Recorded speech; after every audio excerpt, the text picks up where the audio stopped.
So this is a really quick video on what an erratic is. So an erratic occurs or forms during a glacial period where you have your glacier, okay, here, and basically glaciers can travel really far, right? So a glacier might it might pluck a massive bit of rock here, and this rock might be this rock, sorry, that it plucks out, or maybe freeze falls got caused the rock to enter the glacial system. But this rock might be andesite, okay.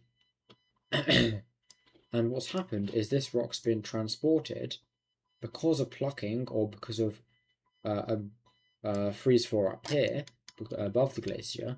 This rock's been transported on glacially, so that's on glacially, which means within the glacier, right? It's being transported through the glacier, and over the hundreds of thousands to millions of years that the glacier has existed, right?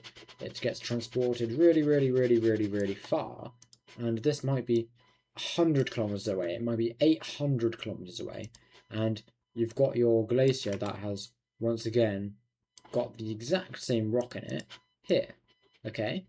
And when this glacier begins to retreat, so when it goes from like this, when it goes like this to here, and then when it just retreats completely, right? What happens to the rock that was suspended on glacier? What happens to the rock inside of it?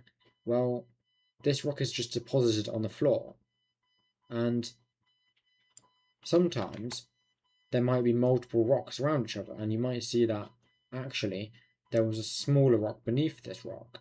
Okay, so this is a little pebble here, right?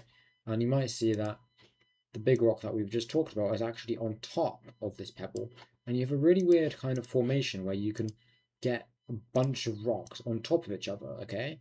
And there's a bunch of famous examples, and it's a pretty cool thing to see. But the important thing to know about these erratics is that you could have, as I said right earlier, the rock might be andesitic, it might be andesite. And the thing is about that is that when it's deposited 100, 200, 300, 400 kilometers away, the ground beneath might be clay, it might be gravel, it could be anything, right? It could be clay, it could be sand, probably not sand, but you know what I mean. It could be any kind of rock, any type of rock, right? And the thing about that is that without the idea of erratics, a lot of humans wouldn't be able to understand why these massive formations of rocks that don't even exist there are there.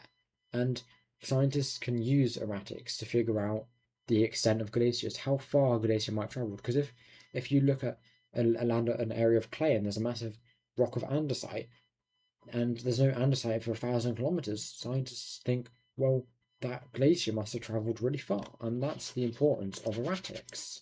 Okay.